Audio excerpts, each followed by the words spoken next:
Oh, so social media is at it again with attacking Prince William for going abroad. And I think they just thought he was off on his jollies, just on a meet and greet.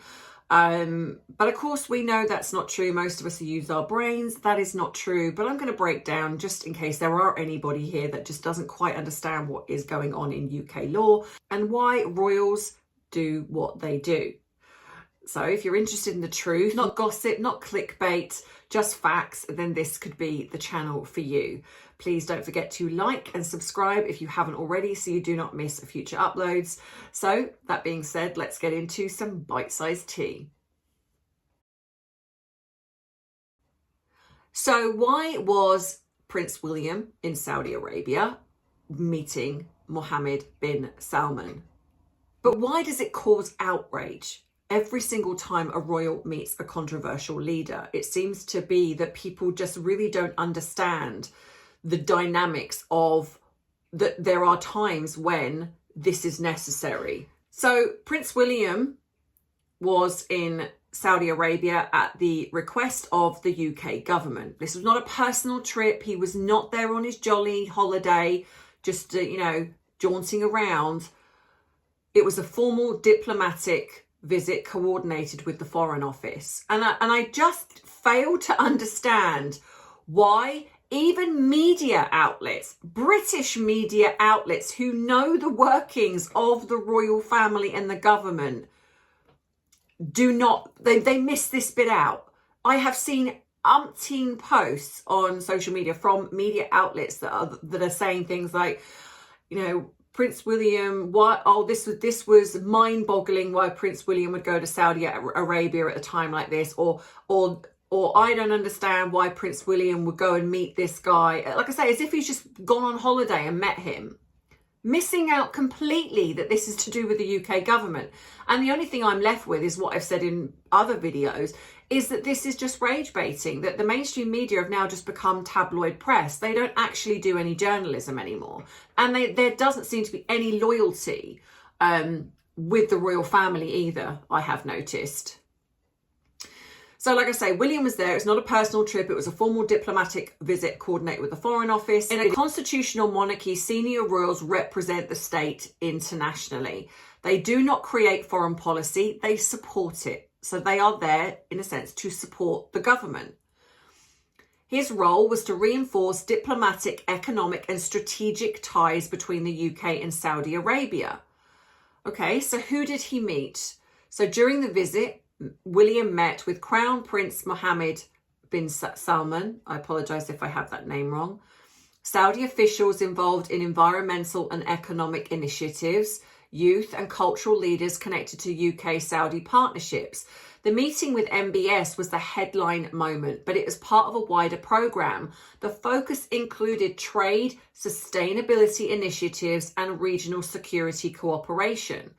And then you're sort of thinking, okay, so why does this matter? And this is what frustrates me the most, because these people that put these posts out on X and Instagram and wherever, it's like they know that a lot of these deals are very, very crucial to the UK, especially given what is going on right now. And them creating discord and these problems, it's like, what do you want? On one hand, you're moaning about the state of the economy and moaning about how things are being run in the UK. But then the same when things are trying to be put in place to create things to be better, to keep things in place, they complain and moan about that too. It's like, what do you actually want?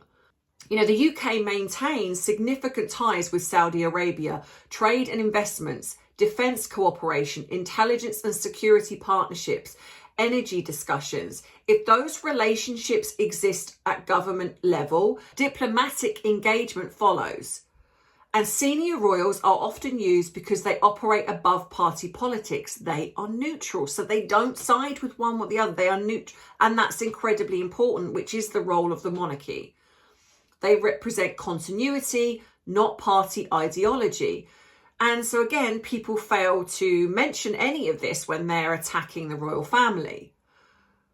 And I think one of the biggest things is why some people don't understand the relevance is because, and I think this is where the disconnect happens, is because many people view royal meetings as personal endorsements when they're not. And in reality, they are constitutional functions. When a royal meets a leader, it doesn't mean personal approval, moral alignment, political authorship. It's literally representation. So they tend to send the best person for the job, which in this case was Prince William, which was a smart move. The UK government sets the relationship. The royal reinforces it symbolically. Now, obviously, then we have the controversy that's surrounding that, which was Mohammed bin Salman is a controversial figure internationally, particularly following, I have to say the word unaliving, and I know that frustrates people, but for some reason on specific channels, we're censored, and for some reason that word for me seems to make a difference. So yeah, and this was of a journalist, and I'll put the name up here because I'm not able to say the name. And obviously, and concerns around human rights. Obviously, and of course that is going to fuel reactions, understandably so. But diplomacy often involves engaging with governments that face criticism. It's a bigger picture. In an ideal world, I'm sure that Prince William doesn't want to do those things, but he has to. If being part of the royal family means, it's like in your job. If you think of any job, sometimes in your job, and I know that's quite extreme version, but if we're going to put this down to us, in our job, we have to do things sometimes we don't want to do. In our daily life, we have to do things we don't want to do, but we do them anyway. And it's the same similar type of thing. If the UK withdrew from every controversial state, it would dramatically reshape its global relationships. And that is a foreign policy debate and nothing connected to the royal family. So, like I say, the bigger picture, and this is not new, this is not just a recent thing, this has been happening for years.